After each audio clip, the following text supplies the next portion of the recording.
सवाब के काम हो, कुरान खानी हो, दुरूद खानी हो। और ये भी आजकल एक नया पॉइंट सामने आया है कि जी कुरान पढ़ना ठीक है, पर किसी के इसाले सवाब के लिए कुरान खानी करना ठीक नहीं है। और मैं एक दफा टेलीविजन चैनल पे मुझसे एक सवाल हुआ, तो वहां एक साहब थे जो हदीस के हवाले से बात करते हैं, उन्होंने भी ये बात कही थी, जिनका दावा था कि हम हर बात हदीस से बयान करते हैं। तो मुझे उन्होंने कहा जी कि आपके पास कोई ऐसी हदीस है कि जिससे ये साबित होता हो कि जब कुरान पढ़ के किसी को इसाले सवाब किया जाए तो उसको सवाब पहुंचता है। तो मैंने उन साहब से कहा कि ये बताइए कि हुजूर का जो भी अमल सहाबा के सामने वो करते थे तो वो क्यों करते थे? कहा जी ज़ाहिर है उम्मत की हिदायत और रहनुमाई के लिए। तो मैंने कहा बुखारी शरीफ की हदीस है कि रसूलुल्लाह सल्लल्लाहु अलैहि वसल्लम दो कब्रों के पास से गुजरे तो अल्लाह के नबी ने फरमाया कि इन कब्रों को, कब्र वालों को इनकी कब्रों में अजाब हो रहा है। फिर अल्लाह के नबी ने बुखारी शरीफ में ये दो मकाम पर ये रिवायत मौजूद है, बल्कि दो से ज्यादा मकाम पर, और दीगर सिहा के अंदर ये हदीस मौजूद है कि अल्लाह के नबी ने फिर एक खजूर की टहनी तोड़ी। एक रिवायत में है कि उस टहनी को दरमियान से चीरा और एक में कि तोड़ा। एक टहनी एक कब्र पे रखी, दूसरी कब्र पे। सरकार ने फरमाया कि जब तक ये टहनी हरी रहेगी, ये अल्लाह की तस्बीह पढ़ती रहेगी, इसका सवाब कब्र वालों को पहुंचेगा और अल्लाह ताला उनके अजाब में राहत और अजाब से उनको महफूज फरमाएगा। मैंने कहा बताइए कि ये जो अल्लाह के नबी ने अमल किया, इसे सुन्नत बनाया जाएगा कि नहीं बनाया जाएगा? कहा जी बनाया जाएगा। तो मैंने कहा फिर अगर अल्लाह अकल दे तो बताइए कि टहनी या लकड़ी अफजल है या इंसान अफजल है? और इंसानों में भी जो बंदे मोमिन है वो अफजल है। तो जब एक टहनी नियत भी ना हो वैसे पड़े तो कब्र वाले को सवाब पहुंचता है। तो अगर कोई बेटा अपने बाप के इसाले सवाब की नीयत से तस्बीह नहीं अल्लाह का कुरान पढ़े, जो सारे जिक्रों में से बड़ा जिक्र है, तो जरा बताओ कि क्या उसको सवाब नहीं होगा? और फिर उम्मत का इस बात पर मुहद्दिसीन मुफस्सिरीन ने वाज़ेह तौर पर इसकी वजाहत की हुई है कि जब कोई जिंदा शख्स कोई भी सवाब का काम करके उसका सवाब मरने वाले शख्स को इसाल करता है तो अल्लाह ताला उसकी कब्र में पहाड़ों जितना नूर नाज़िल फरमाता है। हज़रात गिरामी, हम आले सुन्नत व जमात के यहाँ उर्स की तकारीब का फकत इतना सा कॉन्सेप्ट है कि वैसे उर्स कहते हैं खुशी के दिन को। और आप ये सवाल कर सकते हैं कि भाई जिस दिन अल्लाह का वली दुनिया से जाता है, आप साल पूरा होने पर उस दिन क्या करते हैं? उर्स करते हैं। और उर्स कहते हैं खुशी के दिन को। तो ये खुशी का दिन है, ये गम का दिन है जी? जिस दिन वो विसाल कर गया, ये खुशी का दिन है, ये गम का दिन है? तो जाहिर है सब कहेंगे जी कि जी गम का दिन है। अब उसका जवाब हम देते हैं कि इसकी दो जियतें, अपने हवाले से देखें तो गम का दिन है और उसके हवाले से देखें तो खुशी का दिन है। वो कैसे? वो इस तरह मैं समझाऊं कि एक माँ अपने बच्चे के लिए दुआएं कर करके कि अल्लाह करे मेरे पुत्र का इंग्लैंड का वीजा लग जाए, रो रो के दुआएं करती है। जब वीजा लगता है तो सारे मोहल्ले में खुशियां होती हैं, होता है ना, रिश्तेदार खुश होते हैं, ओए माशाल्लाह फलाने के बेटे का वीजा लग गया, आप बाहर जाएगा, कमाएगा, घर के हालात बेहतर होंगे। लेकिन जिस दिन वो बच्चा सारे बैग शेग बांध के एयरपोर्ट के लिए निकलता है, तो जरा बताइए ना कि दो दिन, बल्कि क्या 2-2 महीने मां रोती रहती है। अब इस मां से कोई पूछे कि भाई रो रो के जिसके लिए तूने दुआएं कर करके वीजा मांगा, अगर तुझे इतना ही दुख था तो दुआएं क्यों मांगती रही? अगर ये अच्छा काम हुआ है तो फिर खुश हो, उसे खुश हो के रुखसत कर। तो उसका जवाब यकीनन आएगा अगर अपने बच्चे की मुस्तकबिल को देखूं, जिंदगी को देखूं तो खुशी है, इसलिए सारों ने मिठाइयां बांटी कि वीजा लग गया। और अगर अपने बिछड़ने को देखूं तो ये रोने का दिन है, मेरे लिए परेशानी का दिन है। हम कहते हैं अगर अल्लाह के वली के अंजाम को देखें, अल्लाह के वली की उस हकीकी मंजिल को देखें तो ये खुशी का दिन है, और अगर अपने बिछड़ने को देखें तो ये गम का दिन है। लेकिन चूंकि हमारे नबी पाक ने सल्लल्लाहु अलैहि वसल्लम सोग मनाने से 3 दिनों से ज्यादा मना किया है, इसलिए हम उस अल्लाह के वली के अंजाम को देखकर कि वो, मैं आगे उसको कुरान और सुन्नत से साबित करूंगा कि जब आम बंदा मरता है तो उसका आलम क्या होता है, और जब अल्लाह का नेक बंदा दुनिया से जाता है तो उसका आलम और अंजाम क्या होता है। तो जब कुरान और सुन्नत से हमें ये बात पता चली है कि अल्लाह का नेक बंदा जब वो मरता है तो गोया वो एक कैद में था, इस कैद से छूटा, वो हकीकत में कैद से छूटा, वो राहत में चला गया। वो क्यों? मेरे नबी का फरमान है कि उस बंदे मोमिन की कब्र को अल्लाह ताला ता हद्दे निगाह वसी फरमा देता है, जहां तक उसकी नजर जाती है उसकी कब्र वसी होती है, और उसकी कब्र जन्नत के बागों में से एक बाग बन जाती है। तो हम कहते हैं ओ अल्लाह के बंदो, ये जिंदगी की मुश्किलात,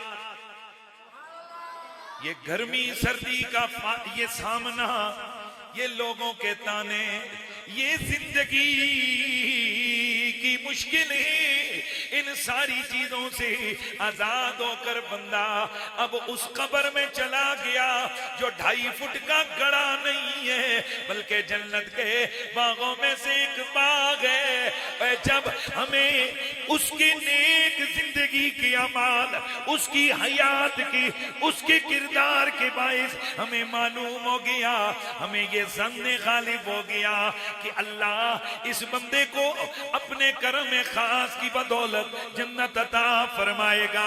जब हमें ये ज़न्ने गालिब हुआ तो हमने उर्स मनाया, हमने खुशी का इजहार किया, और वो खुशी भी गैर शरई तौर पर नहीं, वहां ढोल ढमके भांग भंगड़े करके नहीं, वहां खुसरे नचा के नहीं, वहां पर कंजर नचा के नहीं, बल्कि खुशी भी की तो किस तरह।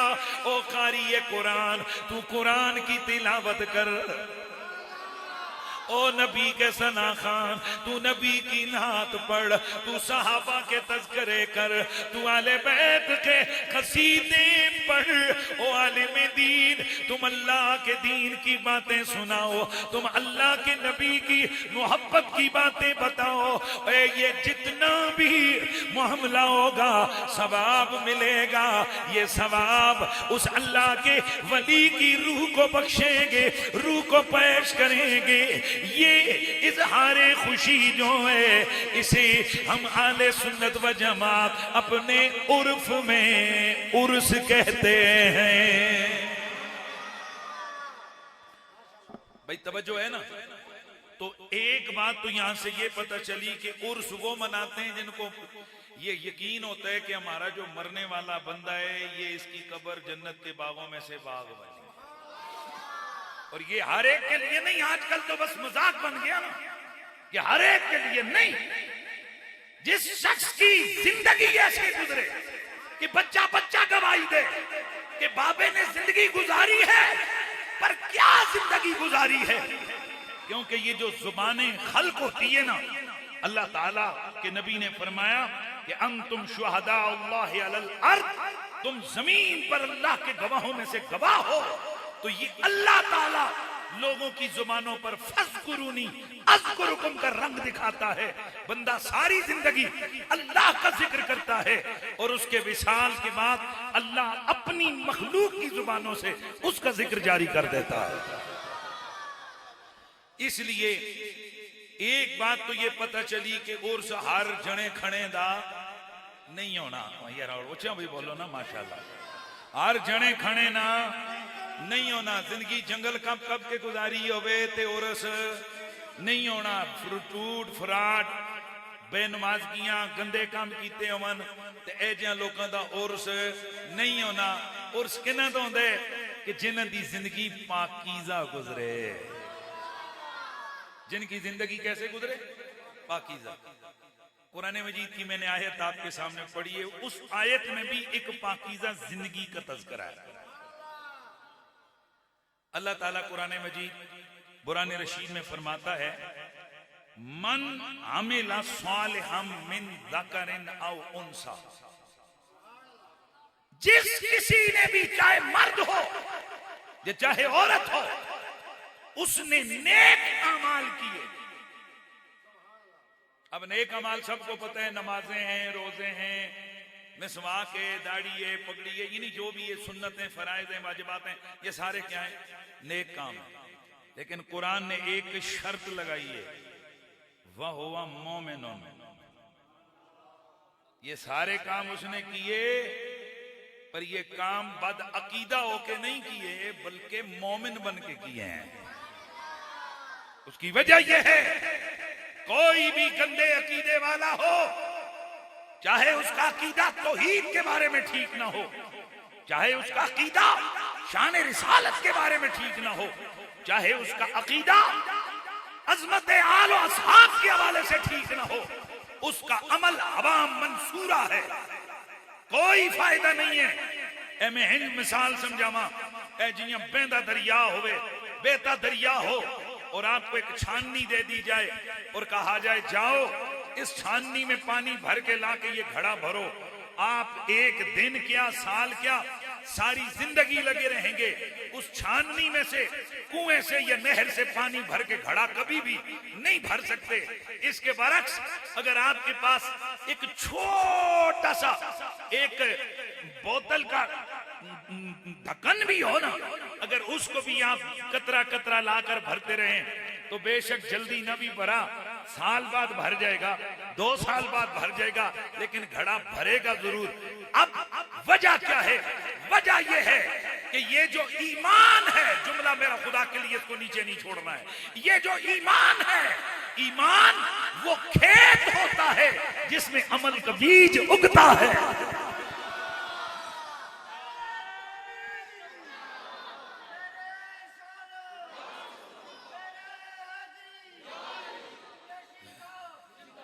मेरा जुमला में फिर बोलूं, ईमान उस खेत का नाम है जिस खेत में अमल का बीज उगता है।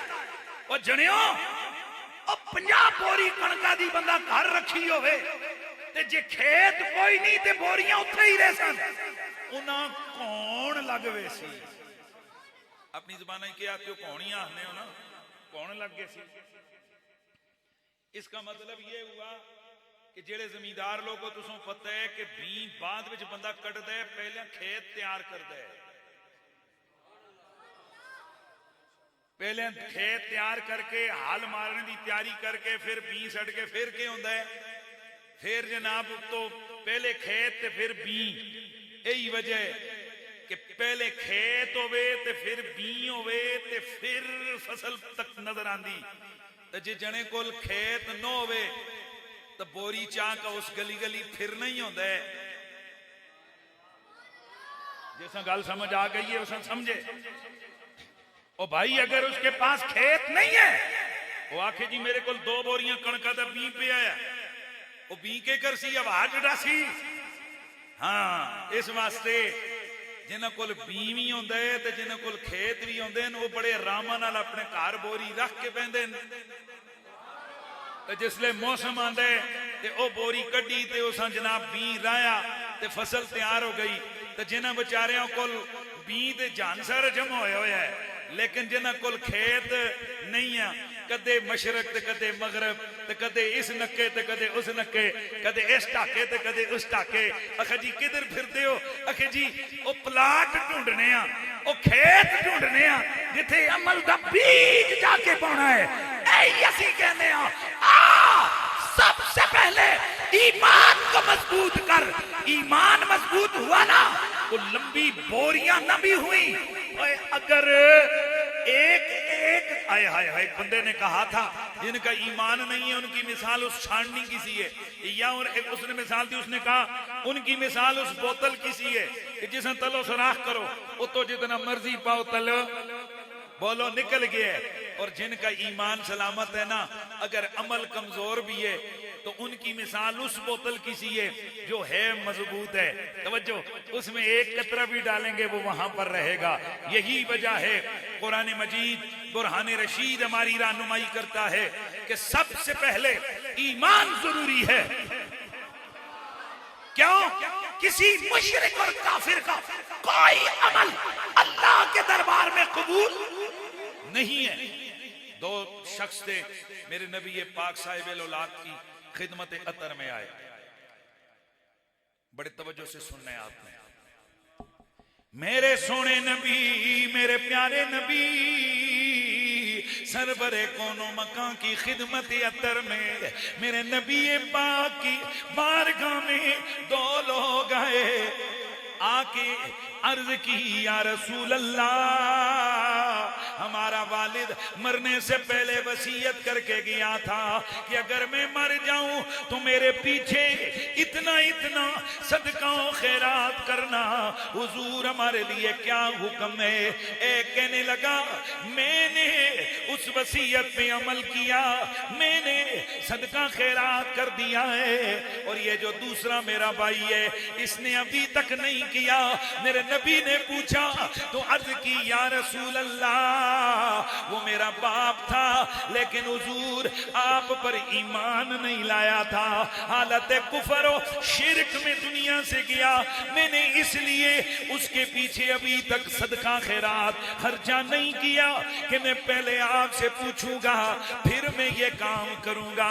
मेरे नबी ने फरमाया वो जो काफिर और मुशरिक मरा है उसका ईमान नहीं है, लिहाजा उसे किसी नेकी का कोई फायदा नहीं है। और आपने उस खर्चा करने वाले बेटे को फरमाया जो कुछ तूने अपने मुशरिक और काफिर बाप के लिए तूने सदका खैरात किया है वो हवा मंसूरा हो गया, वो खत्म हो गया, वो किसी भी उसके काम नहीं आया। यहां से एक बात पता चली कि फायदे दुआवां दे उन्हां होंदे ने कि जेड़े ईमान ते मरदे ने।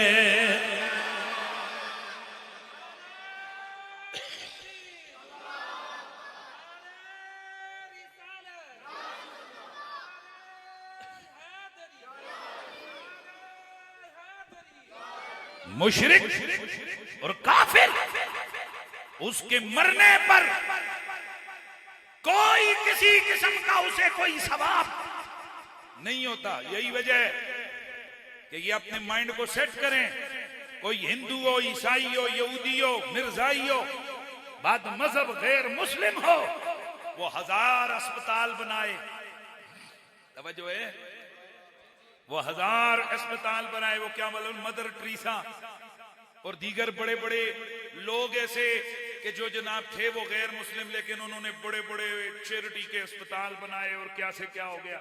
तो हमारे कई लोग कहते हैं ओ जी ऐसा मुसलमानों को लेते ओ चंगा, ला हौला वला कुव्वता इल्ला बिल्लाहिल अलील अज़ीम, सारी जिंदगी एक भी बुरा काम न करे लेकिन हो वो गैर मुस्लिम, और दूसरी तरफ एक ऐसा मुसलमान हो कि जो सारी जिंदगी एक भी चंगा काम न करे।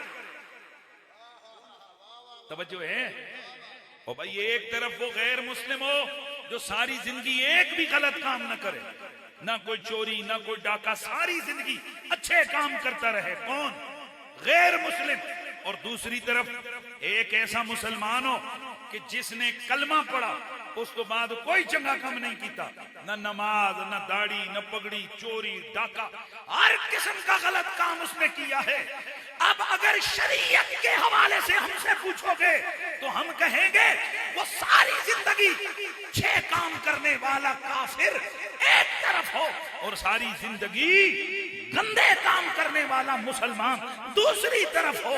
अल्लाह की बारगाह में अल्लाह की नजर में पलड़ा उस चंगे काम करने वाले काफिर का भारी नहीं होगा, पलड़ा उस मुसलमान का भारी होगा, मोमिन का, कि जिसने एक बड़ी नेकी ला इलाहा इल्लल्लाह मुहम्मदुर रसूलुल्लाह वाली कमाई है। क्यों कि मेरे रब के कुरान ने बड़ा वाज़ेह फरमा दिया था, इन्नद्दीना इंदल्लाहिल इस्लाम। अल्लाह को अगर कोई दीन पसंद है तो वो क्या है? इस्लाम है। इसीलिए अल्लाह का हम शुक्र अदा करते हैं, अल्लाह ताला ने हमें अपने नबी का उम्मती होने का शर्फ अता फरमाया। लिहाजा भूल कर भी कभी ये लफ्ज जुबान पर नहीं लाने कि साडे कोलो ते सिख चंगे, साडे कोलो ते काफिर चंगे, उन्हां कोलो चंगे हुसन जिन्हां कोलो हुसन। मैं अल्लाह की कसम उठा कर कहता हूं, मेरी नजर में तो हजारों लाखों गुनाह करने वाला मोमिन हो, वो भी करोड़ों गुना उन गैर मुस्लिमों से अफजल है जिन्होंने बाकी सब कुछ कर लिया, पर जो बुनियाद थी, वो जो असल प्लाट था, वो प्लाट ही हासिल ना किया। लिहाजा जब खेत ही नहीं है तो अमल का बीज कहीं पर भी बोया नहीं जा सकता। और मैं एक और भी लफ्ज बोला करता हूं, ये ईमान वो प्लाट है कि जिसमें अमल वाला खंबा लगाया जाता है, अमल वाला दरख्त लगाया जाता है। तो तुहानू पता है कि बंदा 500 खंबे M&M BA को ले आवे, तो जी लावण जोगी जगह नहीं होनी, ते ना फिर तारा आनिया, तो ना लेट आनी, तो ना बल्ब जलने, तो ना रोशनी होनी, कुछ भी नहीं होगा। इसलिए कुरान ने सबसे ज्यादा जोर किस पे दिया? ईमान पे। किस पर? ईमान पे जोर दिया। फिर बोलो किस पर? ईमान। अल्लाह की तौहीद, नबी की शान रिसालत। तो अगर ईमान नहीं है तो किसी किस्म के किसी अमल का कोई फायदा नहीं। और इस पर कुरान मजीद की दर्जनों जो है ना वो आयात मौजूद है। इसलिए कुरान मजीद, कुरान रशीद ने ये फरमाया, मन आमिला सालिहन मिन ज़करिन औ उन्सा व हुवा मुमिन। जिस किसी मर्द या औरत ने नेक अमाल किए, दरा हाले कि वो मोमिन था या मोमिना थी, मौला ईमान भी था, नेक अमाल भी कर लिए, अब क्या होगा? फला नुहयियन्नहु हयातन तय्यबा। मेरा रब फरमाता है, हम उसे जरूर भी जरूर पाकीज़ा जिंदगी से जिंदा कर छोड़ेंगे। इस मसले को बड़ा आपने गौर से सुनना और समझना है। ईमान लाकर क्या किए? तवज्जो इधर रखना है। ईमान लाकर क्या किए? नेक अमाल। किसने? मर्द और औरत ने। तो फिर क्या मिलेगा? अल्लाह फरमाते फिर बदले में हम उसे पाकीज़ा जिंदगी देंगे। तुसीं गल कोई नहीं समझ आई। ओ जनेओ जिहड़े पहले अमाल कर रहे ने, ईमान ला रहे ने, नमाज पढ़ रही है, रोजा रख रहा है, हज कर रहा है, ज़कात दे रहा है, तो ये जिंदा है कि मुर्दा? ध्यान मेरे दल रखो ना। कुरान कहता है जिस भी कुड़ी ते जने नेक अमल कीता, ते ये नेक अमल मर्यादा करसी या जिंदा करसी? नेक अमल में क्या है? नमाज है, रोजा है, ज़कात है, हज है, दीगर इबादतें हैं। अच्छा तो अमल तो उसने कर लिया, तो या अल्लाह अब इसको देगा क्या? फरमाया लनुहयियन्नहु हयातन तय्यबा, हम उसे पाकीज़ा जिंदगी अता करेंगे। हर एक जिंदगी तो पहले मौजूद है, ये फिर कौन? पता चला यहां दो जिंदगियों की बात है। एक वो जिंदगी जो तबाही जिंदगी इसको मिली है, जिस जिंदगी के रंग की वजह से इसने नमाजें पढ़ी हैं, रोजे रखे हैं, नेक अमाल किए हैं। अब एक जिंदगी वो है जो इसके बदले में मिलेगी।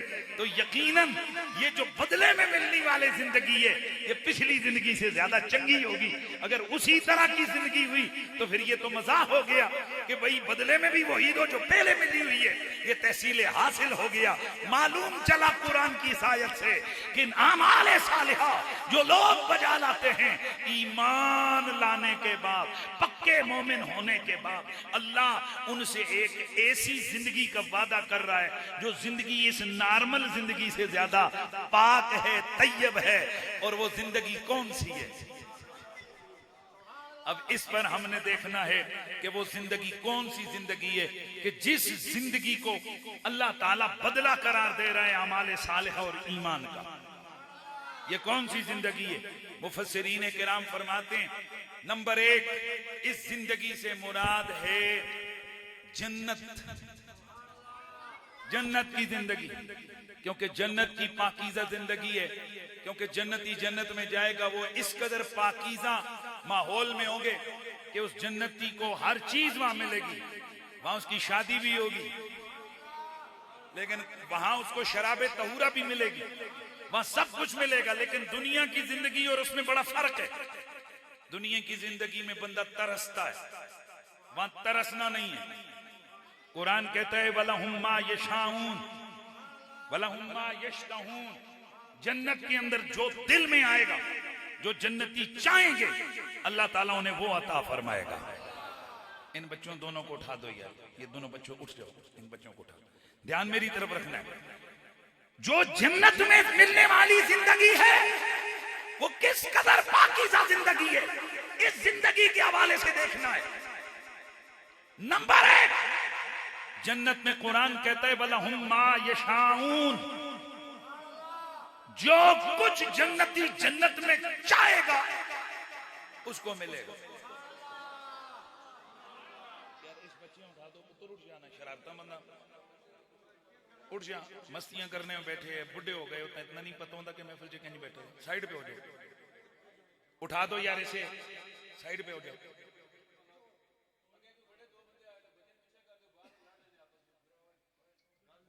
ऐसा नहीं उठा, ऐसा नहीं है जरा बैठो, उठो पीछे जा। तमीज भी सीखा करो ना कि महफिल में कैसे बैठते हैं। दुरूशी पढ़ लेंगे।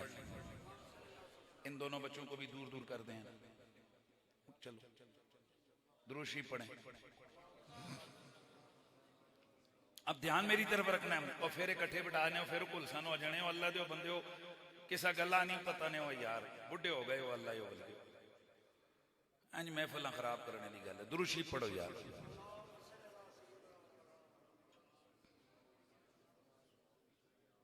कुरान कहता है वलहुम मा यशाऊन।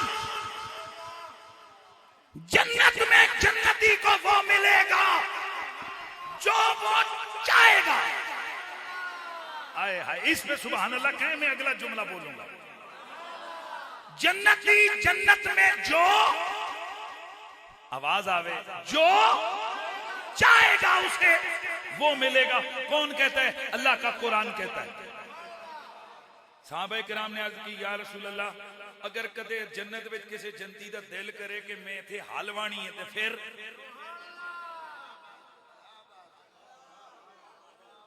सरकार फरमाया अगर जिसके दिल विच आई न के हल वाणी है, अल्लाह पाक उसकी इस चाहत को भी फौरन कबूल कर लेगा, पूरा करेगा।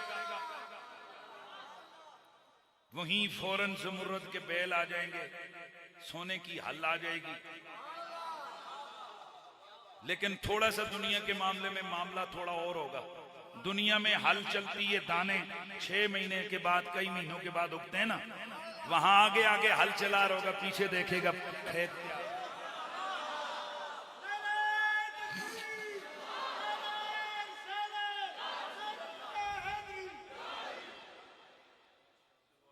खुदा दे वास्ता जे मैं अगला जुमला बोलने लगा, इस जुमले दिल दी तख्ती ते लिख के जाना है। कुरान क्या कहता है? जन्नत विच जन्नती जो चाहेगा वो हो जाएगा। यानी उसके दिला विच आसी के हिंज होवे ते हो गया। जन्नती बिस्तर पे लेटे, दिल में आगे यार थोड़ा सा कोई परिंदा गोश्त खाना चाहिए, पक्का हुआ भुना हुआ परिंदा सामने आएगा। दिल में आएगा यार वो अनार है, तोड़ना नहीं पड़ेगा, वो अनार की टहनी खुद लटकेगी, करीब आएगी, उसके सामने कट के गिरेगा, उठा के खा लेगा। और अब खाया ना तो यहां तो खाया तो पेट बद जमीन और ना जाने फिर कितने मरलों से गुजरना पड़ता है। वहां एक खूबसूरत सा डकार आएगा या पसीना आएगा, और वो जो डकार आएगा उससे ऐसी कस्तूरी की खुशबू महकेगी कि पूरी जन्नत जो है ना वो खुशबू से महक जाएगी। कुरान कहता है ना कि वहां शराब तो मिलेगी, लेकिन शराब कैसी? शराब तहूरा मिलेगी।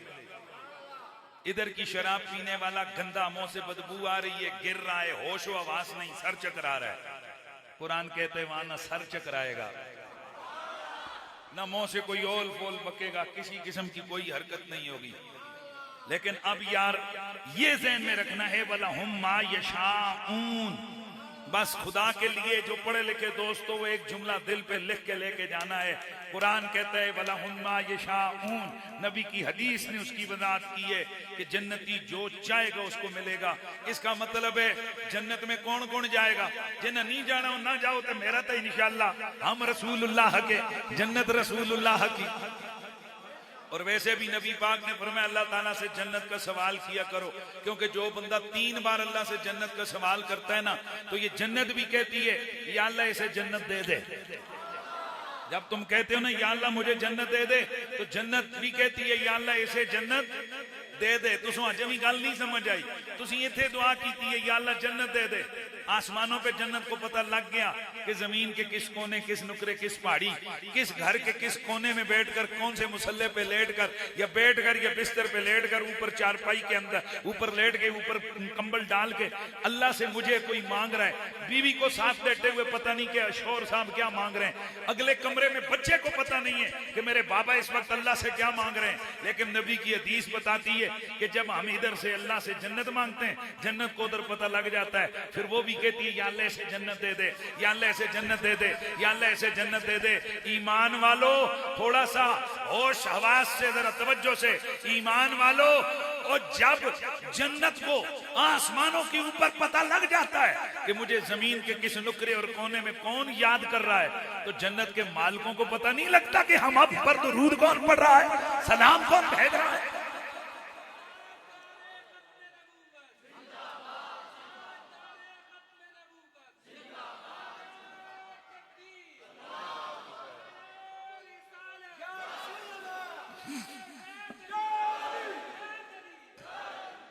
अब तवज्जो है सबकी। वला हुम्मा यशाऊन, जन्नती जन्नत में जो चाहेगा उसे। मेहरबानी करो, मैं रुक के गाल करने लगा। जन्नती जन्नत में जो चाहेगा उसे। इसका मतलब है कि असी सारे होण भावें साडे चाहण नाल कुछ नहीं होता, पर जदों असी जन्नत में जासां तो हमारे चाहने से सब कुछ होगा। और पलीतो जे साडे जे ते तुहाडे जे जेड़े तवज्जो है ना तुसां दी, ए मैं जिन्हों कह रहे हैं उन्हां नूं कह रहे हैं, और शर्म करो। किस किस्म के लोगों को अकीदे याद करवा रहे हो कि नबी के चाहने से कुछ नहीं होता, अली के चाहने से कुछ नहीं होता, वली के चाहने से कुछ नहीं होता। ओए ओ मैं ते जन्नत में जासां ते साडे चाहण नाल सब कुछ हो सकता है, ते नबी ते अली दे चाहण नाल कुछ नहीं हो सकता।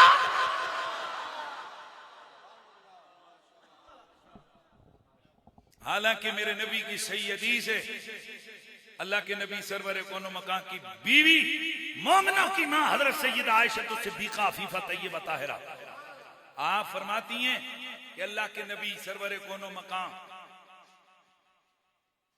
अल्लाह के हबीब को अल्लाह ताला ने फरमाया, हबीब अगर तू चाहे तो अय्युजअल बतहा मक्का ज़हबा, हम इन मक्के के पहाड़ों को सोने का बना दें। तू चाहे। पहाड़ वाला फरिश्ता भी आकर कहने लगा था तुसी चाहो तो मैं पहाड़ उत्ते सुट देवां। हवा वाला फरिश्ता भी कहता तुसी चाहो तो इन्हां नूं उड़ा देवां। समझ आ रही है? जिबाल वाला फरिश्ता चाहो तो पहाड़ों को मिला दूं। जालिमो, नबी को अपने ऊपर कयास न करो, खुद को नबी पे कयास न करो। नबी नबी है, उनके एक इशारे अबरू से शरीयत के कानून बदलते हैं, उनकी एक एक अदा से शरीयत के उसूल बनते भी हैं, खत्म भी होते हैं। सुभान अल्लाह की आवाज है। उस नबी के चाहने से कुछ नहीं होता, उसकी इतनी पावर है, इतनी ताकत है। हजरत फिजाला अबू दाऊद और दीगर हदीस की किताबों में रिवायत मौजूद है, या रसूल अल्लाह, आका हुजूर में मामलात करता हूं, काम काज में लगा होता हूं, हुजूर सारी नमाजें नहीं पढ़ सकता, सारी नमाजें नहीं पढ़ सकता, कुछ हुक्म फरमाएं। पहले अर्ज की ना हुजूर को, ये फरमाया 5 नमाजें पढ़, हुजूर मैं सारियां नहीं पढ़ सकता। सरकार फरमाया फिर फजर ते असर पढ़, फिर बाकी कोई गल नहीं। ओलियां बोले हो भाई, ओलियां बोले हो। किसी दिन मौलवी साहब से कहो ना, मौलवी साहब, हजरत साहब 2 सजदे माफ कर दो, उन्हें कहना मेरे इख्तियार च एक तस्बीह माफ करनी नहीं है, तो तू सजदे की गल करना है, तो तेरे मेरे क्या सारी दुनिया के मौलवी पीर सब इकट्ठे हो जाएं, उनके बस में एक तस्बीह इधर से उधर करने की ताकत नहीं है। क्या शान है आमना के लाल की कि 3 नमाजें माफ कर रहे हैं, जा 2 पढ़ लेना। मैं आपसे पूछना चाहता हूं, मुझे ये बताइए कि ये जो कुर्बानी होती है, ये कितना बकरे की कितना लिमिट होती है, यानी कितने साल का या उम्र का बकरा लगता है? 1 साल, 1 साल में से 1 दिन भी अगर कम हो, कुर्बानी नहीं होती है। नबी पाक साहिब के साहबी बारगाह रिसालत में हाजिर हुए, या रसूल अल्लाह, गोश्त लेके आए। नबी मुकर्रम की बारगाह में अर्ज की, या रसूल अल्लाह, आका जी ये गोश्त है, ये मैंने कुर्बानी की है, ये गोश्त लेके आया हूं। मेरे नबी ने फरमाया, ओ मेरे यार, अभी तो ईद की नमाज ही नहीं हुई, ये तूने कैसे जल्दी कुर्बानी कर दी? अर्ज किया, नबी अल्लाह, मैंने चाहा कि जल्दी जल्दी गोश्त हासिल हो जाए, कुर्बानी हो जाए।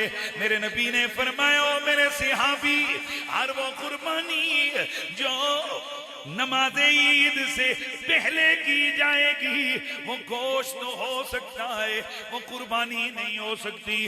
अर्ज किया, रसूल अल्लाह, अब क्या हुक्म है? फरमाया, दोबारा कर। जब कुर्बानी तेरी हुई नहीं है तो फिर दोबारा कर। तवज्जो है सबकी, तेरी कुर्बानी हुई नहीं है तो दोबारा कर। अर्ज की, हुजूर मेरे पास तो बकरा ना बकरी कोई शय ही नहीं है, अब क्या करूं?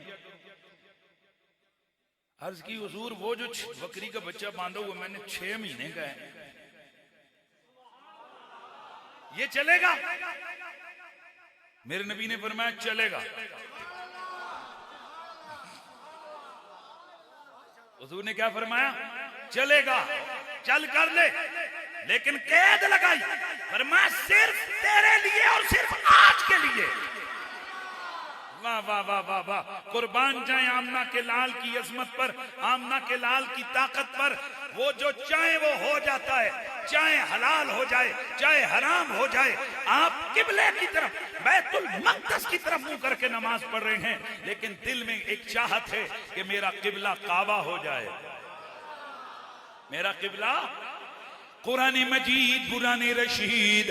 आप अल्लाह के हबीब की अजमत को जरा देखें। कुरान मजीद, कुरान रशीद में इस अजमत को बयान किया गया है। मेरा रब फरमाता है, ओ मेरे हबीब,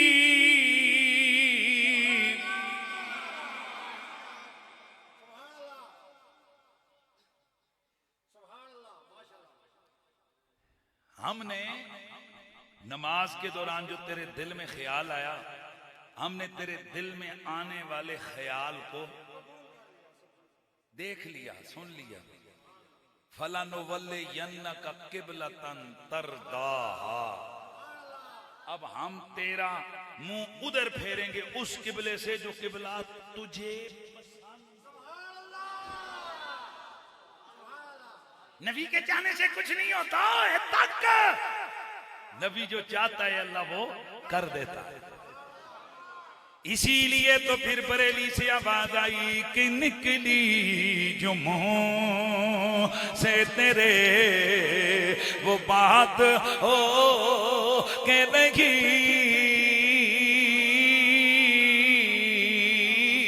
निकली जो मुंह से तेरे वो बात हो कह रही फकत एक इशारे से सबकी निजात हो कह रही सबको कहा जो दिल है तो सूरज निकल आया दिन को कहा जो शब है तो रात ओ कह रही शब को कहा जो दिन है तो रात ओ कह रही मेरा नबी जो बोले वो हो जाए आ कर दे फिर भी कानून शरीयत बन जाए ना कर दे फिर भी कानून शरीयत बन जाए खैर बात दूर चली गई ये जो जन्नत की जिंदगी है ये हयात तय्यबा है ये जन्नत की जिंदगी को बाज़ों ने कहा कि ये पकीज़ा जिंदगी मुराद है पकीज़ा इसलिए कोई निजासत नहीं कोई दिल में हसद नहीं कोई बुग़्ज़ नहीं कोई तंगी नहीं ला खौफुन अलैहिम वला हुम यहज़नून ना कोई खौफ है ना कोई गम है ना औलाद की फिक्र कुछ भी नहीं है तवज्जो है भाई तवज्जो है और अगला जुमला बोलूंगा चस आ जानी है तुम जन्नती की कितनी चाहतों को अल्लाह ताला कबूल करेगा इसको जरा सुन लें अल्लाह की जन्नत की नेमतें ऐसी हैं कि हदीस में आता है कि अगर जन्नत के अंदर मौत हो तो लोग खुशी से मरी लेकिन वहां कोई मौत शोत नहीं इतनी खुशी है जिंदगी जब आली शान जिंदगी देकर राहत और सुकून देकर एक जन्नती के ये मेरी खिताब मौजूद है यूट्यूब पे अगर आप वहां देखें सुन लें कि एक जन्नती के जो जेवर है कुरान में अल्लाह ताला ने उस जेवर को कितना बयान किया ओए जन्नत में क्यों आज मर्द के लिए सोना पहनना मना है खबरदार कड़े शड़े ते नक्का च कन्ना ते बालियां ते फलाना ते मेहंदियां ते मर्द के लिए ये मेहंदी लगाना हराम है मर्द के लिए सोना पहनना हराम है मर्द के लिए सिवाय एक अंगूठी की चांदी की अंगूठी के बाकी किसी किस्म का कोई कड़ा कोई चीज सब कुछ पहनना हराम है इल्ला ये कि घड़ी और घड़ी भी इस नीयत से पहनी जाए कि ये मैं इसको देखकर नमाज का टाइम समझूं समझ आ रही है सबको जो शख्स यहाँ जो मर्द जिंदगी में दुनिया में सोना पहनेगा क़यामत वाले दिन अल्लाह ताला उसको महरूम फरमा देंगे जन्नत की नेमतों से एवं गुनाह पे लज़त पता नहीं बाबूजी किथों किथों कट देने ने मसले अख जी निका बच्चा कदे कपड़े तो मूतर रहे वे ताइया पानी के इनका छीटा आइया टक छोड़ो ता साफ वो किथे लिखे है खाम खान नमाजें खराब करते हो पता नहीं ये किन जाहिलों ने बता दिया अख जी दूध पींदा बच्चा होवे ते उसका पेशाब नपाक नहीं होता वो एवें लग जावे तो सन टक छोड़ो ते पाओ नहीं है बच्चा हो या बड़ा हो सबके पेशाब ना पाके उसको धोने का कपड़ा पाक करने का जिस्म पाक करने का एक ही तरीका पता नहीं ये मसले कहां से आप लोग मुख्तलिफ चीजें लेकर अपनी तरफ से ये मसले घड़ के ले आते हो अभी क्या बात कर रहा था पहले मैं जरा देखूं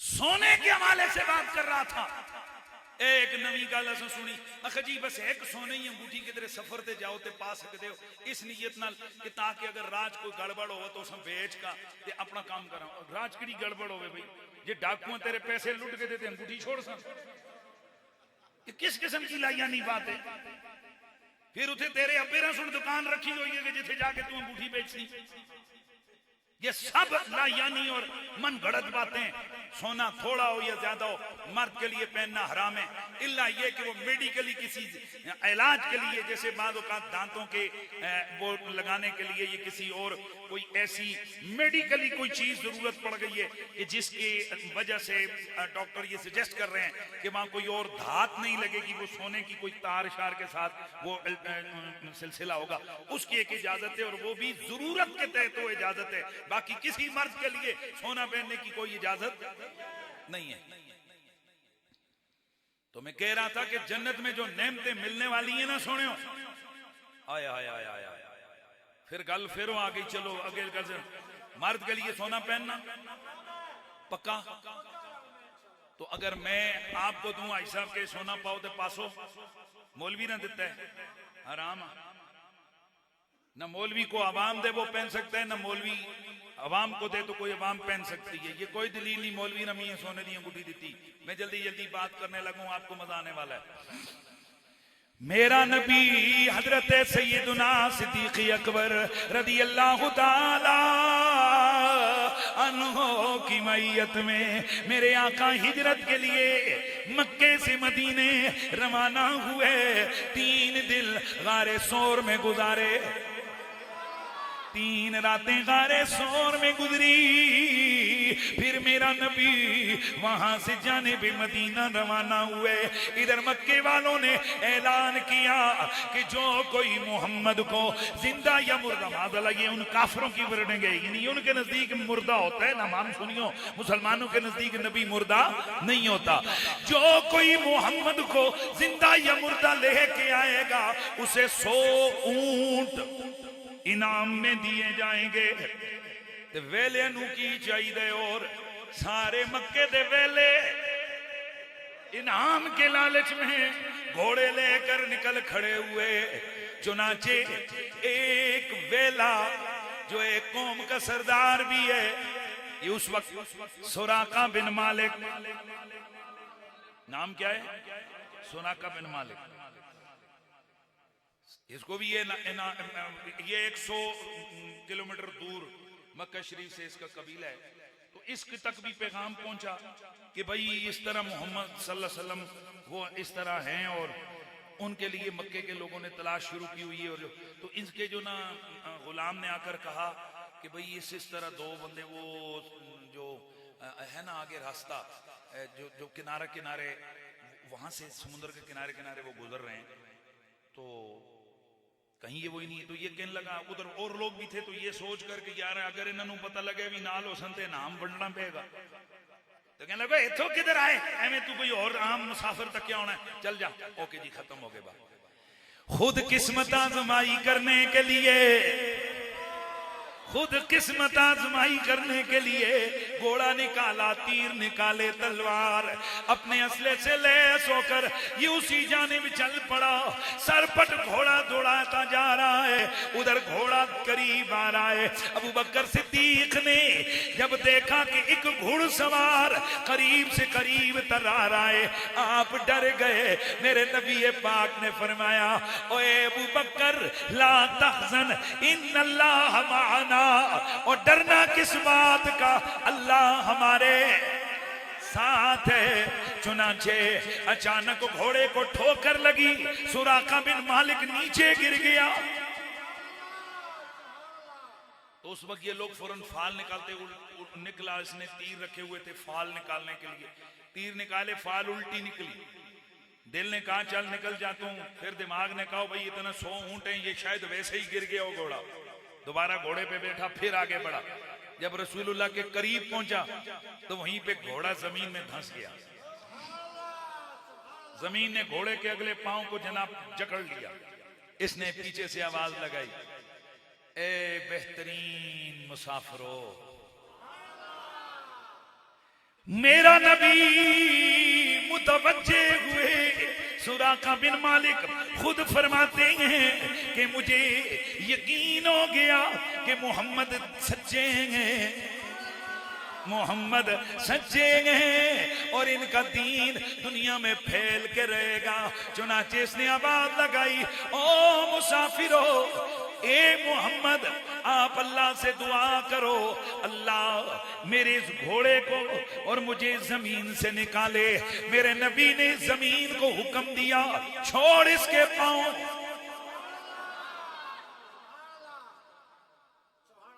मैं बाहर निकला, सुराका बिन मालिक ने आके अर्ज की कि जी आप ऐसे करें, ये मेरा घोड़ा ले लें, कुछ और चाहिए तो मैं खिदमत पेश करूं। मेरे नबी ने फरमाया कुछ नहीं, बस सिर्फ राज रखना। कहने लगा जनाब जो पीछे आने वाले लोग हैं मैं उनको तो वहीं से वापस कर दूंगा, आप बेफिक्र रहें। सुने हो जरा गौर ना, अभी मुसलमान नहीं हुआ ये सुराका। चला वापस हुआ, फिर ये कुछ सोच के वापस आया, कहने लगा ए मोहम्मद जरा मुझे लिख के दे देना अपनी तरफ से अमान कि अगर कभी आप इन इलाकों के हाकिम बन जाएं, बादशाह बन जाएं, हुक्मरान बन जाएं, कब्जा कर लें तो उस वक्त मुझे अमान हासिल होगी। मेरे नबी पाक ने फरमाया अबू बकर से लिख दो।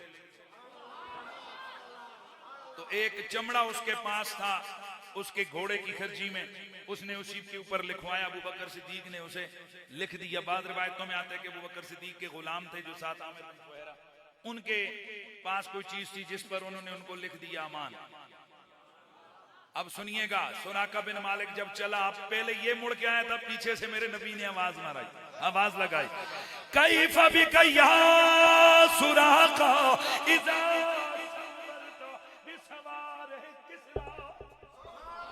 ओ सुराका, वो दिन कैसा होगा कि जिस दिन वो तेरे बाजुओं में किसरा, जो उस वक्त का बड़ा बादशाह था, किसरा के कंगन जब तेरे बाजुओं में पहने होंगे,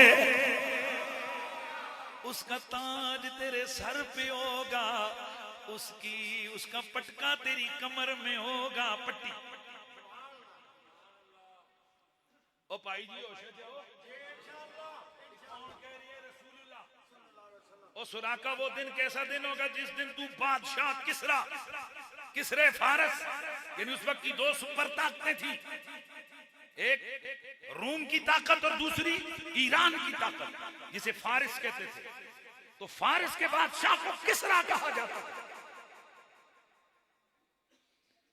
तो हुजूर ने फरमाया वो दिन कैसा दिन होगा कि जिस दिन किसरा के कंगन तू पहनेगा, उसका ताज तेरे सर पे होगा और उसकी पट्टी जो ना तेरी कमर में बांधी जाएगी।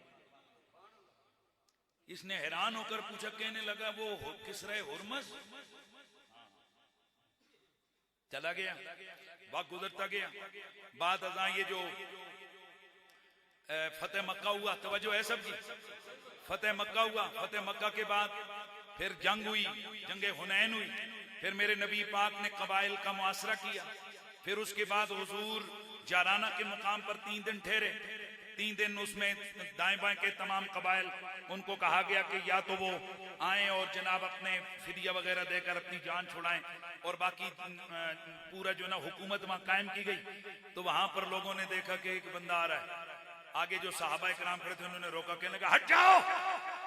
कहने लगे तू मुशरिक काफिर आगे नहीं जा सकता। कहने लगा मैं जा सकता हूं।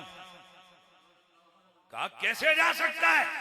उसने जेब से वो निकाला, वो चमड़े का टुकड़ा जिस पर मेरे नबी से उसने अमान लिखवाया हुआ था।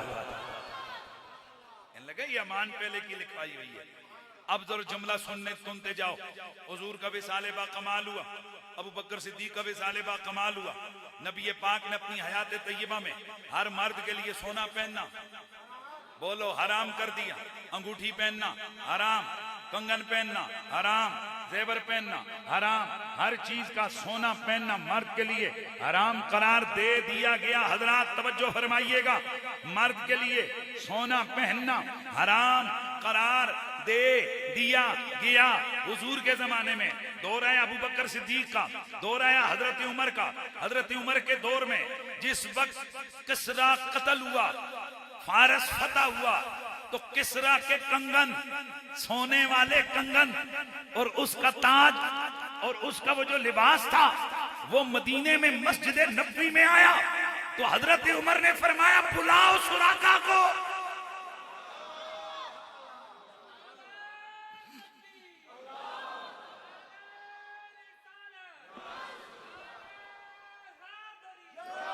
किसको बुलाओ? सुराका बिन मालिक को बुलाओ। जब सुराका आया, तवज्जो है सबकी, तो मैंने आपसे पहले कहा था सोना एक लम्हे के लिए पहनना भी हराम है। 10 घंटे के लिए पहनना भी हराम है। मौलवी दे फिर हराम, पीर पहनाए फिर हराम, हराम हराम है। लेकिन आज चश्मे फलक ने एक अजीब नजारा देखा। हजरत उमर फारूक ने फरमाया सुराका बिन मालिक को बुलाओ। सुराका बिन मालिक आए। हजरत उमर फारूक ने फरमाया सुराका बाजू आगे कर। सुराका बिन मालिक ने बाजू आगे किए। कंगन सोने के उस किसरा के हजरत सुराका बिन मालिक के बाजुओं में हजरत उमर ने पहनाए। सोने का ताज हजरत उमर ने उसके सर पे कमर में पटका। किसने? हजरत उमर ने बांधा। अब साहबा हैरान और परेशान है। सोना पहनना तो हराम है, हर शख्स के लिए हराम है। अब कौन पूछे हजरत उमर से, उनको पता नहीं है। तो पूछने वालों ने फिर पूछ ही लिया होगा, जनाबे उमर सोना पहनना तो हराम है, पर मैं जिस नबी ने औरों के लिए हराम किया उसी नबी ने कहा था वो दिन कैसा होगा कि जब ये कंगन सुराका के बाजुओं में आए। तो खैर बात दूर चली गई।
शुम्बे की बात नहीं है, ये कुरान और हदीस के मुताबिक है।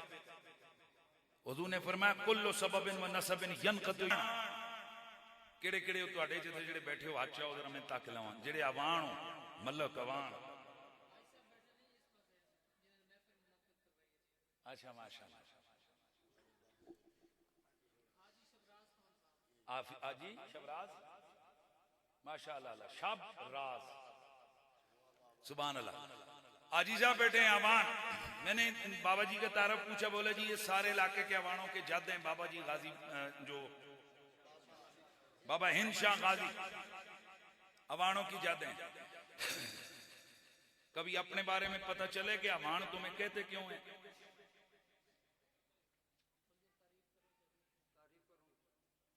अवान, अवान का मतलब होते हैं होन से, अवान मददगार।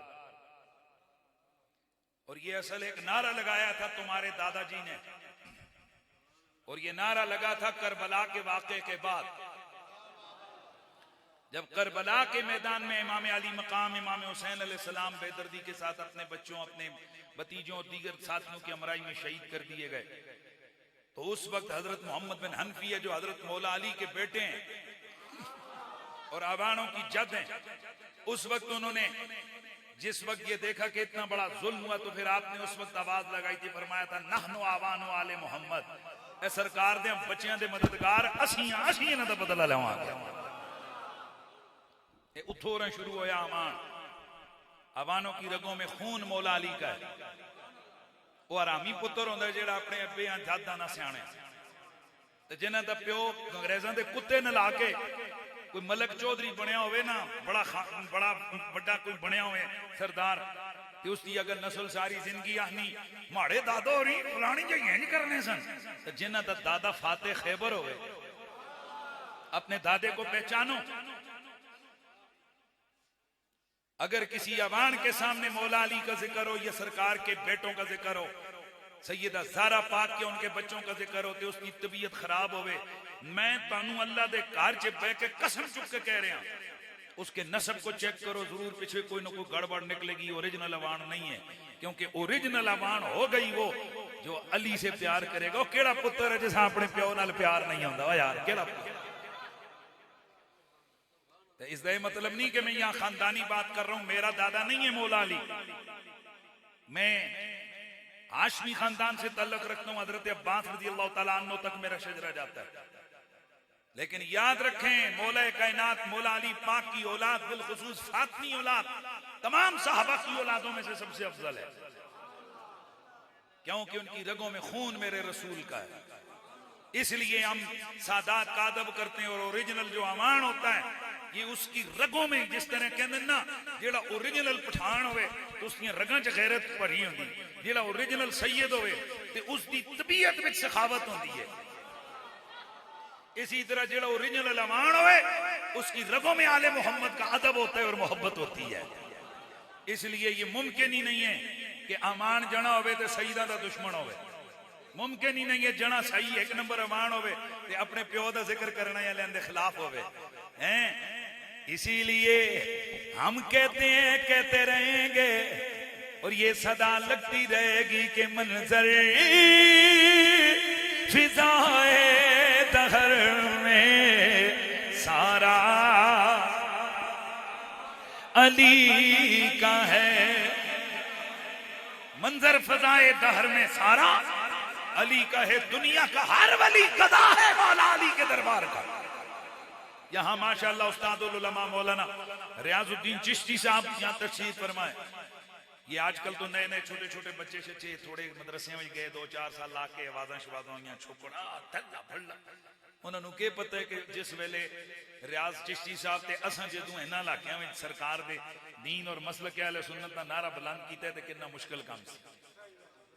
ये जेडे बुढ़े बुढ़े बाबे जो तुसी भी कोई नाल सही या गलत आखो तां जे इन्हां जवानों भी पता लगे कि ए नहीं अज जेडे भरोड़े मिले ने ना गुना दा क्या ने पक्की फिर ना क्या मसला है, कोई मसला नहीं। मेरा पुत्र पुराने दौर याद करो कि जब या रसूल अल्लाह का नारा लगाना भी मुश्किल था। लोग जनाब क्या से क्या बातें करते थे, मदारिस होते नहीं थे, मुश्किलात का सिलसिला था। उन वक्तों में उस दौर में मौलाना रियाजुद्दीन चिश्ती साहब का जामिया गौसिया गंभीर वाला ये उस जमाने में भी दीन का काम कर रहा था। नरमी गर्मी सारी लगी रहती है, जिंदगी में ये सिलसिले होते हैं। लेकिन बहरहाल किसी का काम हो उसको बंदा और तावन भी करना चाहिए और उसको अप्रिशिएट भी करना चाहिए। बहरहाल जो भी शख्स आज हुजूर के दीन का काम कर रहा है, किसी भी जमात का है, किसी भी तंजीम का है, हम उसको सलूट मारते हैं कि आज के दौर में सब कुछ हो रहा है लेकिन दीन की तरफ से लोग बहुत गाफिल हो रहे हैं। अपनी तरफ जरा सोचो ना, असा बच्चे की शादी उत्ते कंजर नचाने उन तक कितना खर्चा करने हैं। वो गाने वाला नहीं मज़ार भी बुलाना हो तो कितने खर्चे करने हैं ते के करने हैं। ते जे उत्थे ही मसीती विच असां 50,000 रुपया देना पवे ते असां कितनी मौत आंदी। 50 छोड़ 5,000 देना पवे ते असां गल घट्टू हसने। जिन लोगों को अल्लाह ने तौफीक दी है उनको अल्लाह और तौफीकात में इजाफा फरमाए। मैं ओवरऑल आपके सामने बात कर रहा हूं, अपनी औलाद को दीन की तरफ लगाइए। तो बाबा हिंद शाह गाजी रहमतुल्लाह ताला अलैह उनका मैं समझता हूं कि ये एवं ही नहीं किसी के मरने के बाद उसके बाद नारे लगते हैं या उसको प्रोटोकॉल मिलते हैं। उसकी जिंदगी के कोई ना कोई ऐसे काम होते हैं। तो यकीनन आज उनकी औलाद अपने जद का उर्स कर रही है और इस उर्स में जिक्र किसका हो रहा है? मदीने वाले का हो रहा है और मदीने वाले की आल का हो रहा है। किसका हो रहा है? मदीने वाले का और मदीने वाले की आल का हो रहा है। तो मैं बात कर रहा था, कुरान कहता है कि वो बंदा मोमिन हो तो फिर उसके अमाल सालिहा उसे फायदा देते हैं। मेरे नबी पाक सल्लल्लाहु अलैहि वसल्लम ने फरमाया, एक ऐसा शख्स की जो सारी जिंदगी नमाजें पढ़े, दिन को रोजा रखे, रात को शब बेदारी करे और करे कहां? मनसफना बैन रुकने वल मकाम, मकाम इब्राहिम के पास, काबा शरीफ के सैन, हजर अस्वद के साथ। सुम्मा लकी अल्लाह व हुवा मुबग़िज़ुन li आले बैत मोहम्मद, फिर वो मरे इस हालत में कि वो आले बैत का बुग़्ज़ी हो। अदखलहुल्लाहु नारा, अल्लाह उसकी नमाजें उसके मुंह पे मारेगा। कोई नमाज कोई इबादत कबूल नहीं है, अल्लाह ऐसे बंदे को उठाकर जहन्नुम में डाले। इसका मतलब ये हुआ कि नमाज, रोजा, दाढ़ी, पगड़ी, मसवाक, लोटा, मसल्ला, ये सब कुछ ये से बहुत अच्छी बात है, लेकिन इसके साथ साथ रसूलुल्लाह की आले बैत का प्यार भी जरूरी है। ये हनीफ कुरैशी, ये फकीर जहां जाता है हम ये पैगाम देते हैं, इस वजह से कई लोगों को चुभन होती है। जाहिर है कि यजीद की रूहानी औलाद वो भी अपने सिलसिले में लगी हुई है, वो भी अपने मिशन पे लगी है, और हुसैन के गुलाम भी अपने मिशन पे लगे हुए हैं। वो अपना काम कर रहे हैं और हुसैन वाले अपना काम कर रहे हैं। इंशाअल्लाह असली बात यह है कि वो किसी ने कहा था ना कि अफजल है कुल जहान में घराना हुसैन का, नबियों का ताजदार है नाना हुसैन का, नबियों का ताजदार है। एक पल थी जहान में हुकूमत यजीद की, अब सदियां हुसैन की है जमाना।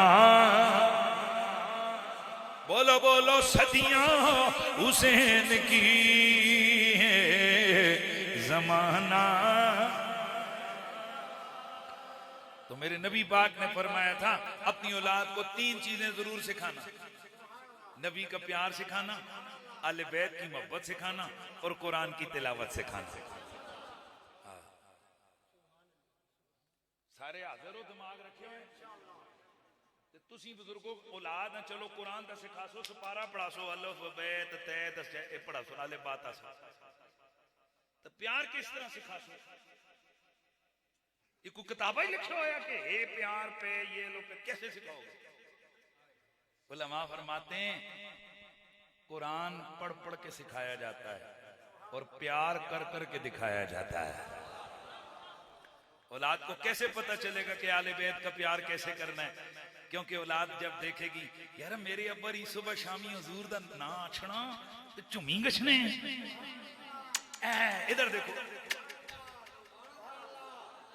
उस बेटे को खाम खा पता लग जाएगा कि इस दुनिया में कोई ऐसा नाम भी है जिसे चूमा जाता है। मैं मुजफ्फराबाद में गया, वहां ये झगड़ा चढ़ा हुआ था, वहां डीसी एसी सारे बैठे हुए, तो फिर आखिर तय होया कि जी एक बार पहले तकरीर ओ करसी, फिर तकरीर कुरैशी करसी। तकरीर हुई तो हजरत तो जी आदत के मुताबिक ये अंगूठे चूमने नहीं है फलाना, तो चूंकि उसे डीसी भी बैठे है, उन्हें आके जी कोई रोले वाली गल नहीं करनी, मैं हमें रोले की गल कोई ना करना, पर मैं सिर्फ आप तमाम लोगों से ये पूछना चाहता हूं, हम नाम चूमते हैं हुजूर का, मैं कहा मौलवी दिल दे हाथ रख के दस ये ना चुमन जोगा है, ये चुमन जोगा नहीं है। बस अगर तेरा दिल जवाब देना कि ये नाम चूमे न जाने के काबिल नहीं देते हुए तो बड़ा लांती कोई नहीं है। तो जे तेरा दिल आखे के यार कायनात यही तो ना है जिस चुमया जावे, जिस प्यार किया जावे, तो फिर यार प्यार करने वाले फतवे ते ना लाओ ना, प्यार करने वालों को फतवों से तो ना तुम घायल करो, जख्मी करो। इसलिए आले सुन्नत व जमात हमारी बचपन से ये जो तरबियत होती है औलाद की, वो ऑटोमेटिकली अखिर झंडियां क्यों ला रहे हो शाह साहब, सागर शाह जी, ये झंडियां क्यों ने, जुलूस मिलाद दा क्यों है? निके निके बच्चे पूछने अब्बा ये झंडी झंडा क्यों है? अबानो पुत्रा नहीं पता हुजूर दी विलादत का। इस बच्चे की फिलेशन बन गई, ताल्लुक बन गया कि ये कोई हस्ती है कि जिन्हें तो मिलाद असों खुशी दे रहे हैं। हाँ, हुजूर का नाम आया, नात हुई, नाता ते उठ के पैसे सुटे, अब्बे सुने उठ के पैसे देते, अब्बा ये पैसे, आखिर बेटा हुजूर दी तारीफ है। अच्छा, बेटे के जहन में तरबियत आ गई कि हुजूर दा ना ऐसा है कि जिस ना दे उत्ते ना लेने वाले भी पैसे दिते जाते हैं। इसी तरह ले बैते अतार का हुजूर दा नारा आया तो जुम्ब नाराए रिसालत, ये बच्चे को पता चला। तो जब सुबह शाम हमारे असातिज़ा फरमाते हैं, जब औलाद के सामने सुबह और पीर नसीरुद्दीन नसीर शाह साहब आप फरमाया करते थे कि बेटा हुसैनी ते यजीदी बंदा सिर्फ जेड़ा ना एवें नहीं बनता, चूल्हियां ते बनता है। वो तो एक लफ्ज बोलते सन, ये चूल्हियां ते पकदे है। ये निके निके बच्चों पता होंगे असा दा मुखालफ कौन है, असा दा हमायती कौन है, दुश्मन कौन है। दसो भाई साहब इस तरह कि नहीं? उन्हें बच्चियों किस दसिया भाई यो फलाना असा दा दुश्मन है। आखे जी चूल्हे तो पता लगे। अब नवे दौर लियो ए पहले क्यों नया ए ठंड होंदी ते जनाब चूल्हा बलिया अग बली सारे बह गए नाल अग तपी नाल रोटी खादी तो निके चुप होकर बैठ रहे ते अम्मी अब्बा आप ही लगे बड़े बड़े आप ही गल्लां लगे ओ जिहड़ियां गल्लां ना तरबियत किसदियां कर रही बच्चों दी तो उन्हें चूल्हियां ते बह के जिन्हां दियां तारीफां हसन बच्चे समझते ने असां दे अब्बेरां दे सज्जण ते जिन्हां दियां मुखालफतां हसन ते बच्चों पता लग रहा है कि साडे दुश्मन मुखालिफन हजरात ए यजीदी चूल्हियां ते पकदे ने किथे तैयार होंदे ने चूल्हियां ते ए हुसैनी भी किथे तैयार होंदे ने चूल्हियां ते जिस वेले तुसी घरां में बच्चों के सामने आखो मेरे नबी ने शहजादियां जे है ही कोई जिस वेले बच्चों के सामने जब कहोगे कि हसन हुसैन इतने प्यारे थे हुजूर को कि हुजूर अपने होंठ अपनी जुबान उन्हें चुसाया करते थे अपने कंधों पे बिठाया करते थे हुजूर नमाज में होते ये उनके कंधे पे चढ़ जाया करते थे और हुजूर उन्हें गिरने नहीं दिया करते थे। जब छोटे छोटे बच्चे तुम्हारी जुबान से ये बातें सुनेंगे ना वो बड़े होके यजीदी नहीं बनेंगे हुसैनी बनेंगे। ते फिर पावे ड्राइवर होवन ते पावे टीचर होवन ते पावे डॉक्टर होवन ते पावे प्रोफेसर होवन ते पावे किसी भी शोबे विच होवन ते पावे सियासतदान होवन ते उन्हां दे अंदरों आवाज आती रहेगी ये दिल भी हुसैनी है ये जान भी हुसैनी है। बोलो ये दिल भी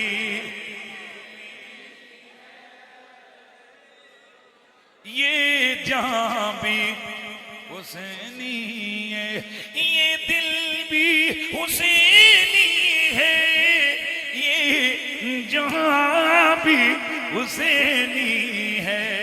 अलहम्द के अपना तो ईमान भी हुसैनी है।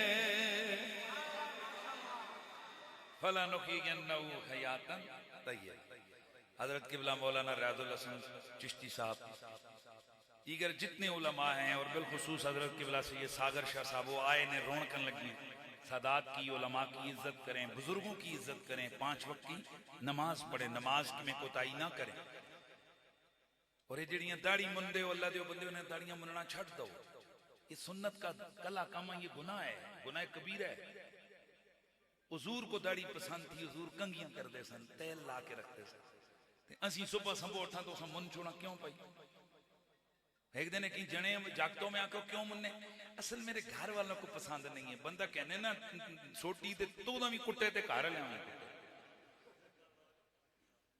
घर लिया तेरी बूथी पसंद है ते तेरी दाढ़ी पसंद नहीं जी हुजूर की पसंद है ते जेरे खशखशियां करते हो निक्कियां निक्कियां एवं नहाइया में ते नशियां में कोई समझ नहीं आती जने दो पुत्रो इसा वड्डा करो दाढ़ी थोड़ा जा सामने नजर आवे दाढ़ी ए क्यों होया ये ते खुशखुशी जी दाढ़ी ये खशखशी दाढ़ी ये भी ठीक काम नहीं है। ते वो घट लोग होंदे ने जेड़े खुल के इस तरह की गल करते हैं क्योंकि साडे कई लोगों का दिल खफा हो गया ते मां कुछ भी नहीं परवाह होनी ने गल्लां करी छोड़ना भाई अल्लाह रहम करसी है।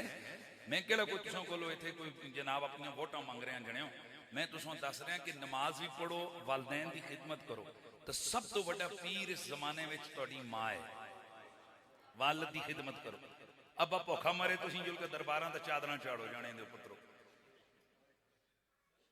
जिंदगी सारी उन्हां चलो फ्रूटा से तरसता रहंदा जिस टाइम वो मरदा है इन्हां दा पिछे 17 डिशां लैन लगी होनी है। काश कि तू जिंदगी में उस अपने वालिद की खिदमत करे उसका दिल तो ठंडा करे आओ अब्बा मांगो के खाना है वालदैन पे जो खिदमत की के लिए खर्चा किया जाता है वो हजारों गुना ज्यादा कसरत से वापस आ जाता है।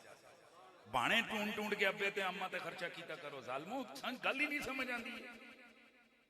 साहबी अर्ज़ हुए या रसूलल्लाह तंग दस्ती है हुजूर फरमाया दुआ कर सुबह शामी अम्मी वास्ते ते नाल अब्बा से हुजूर कहीं दुआ करा फरमाया इस तरह दुआ कर रब्बिरहमहुमा कमा रब्बयानी सगीरा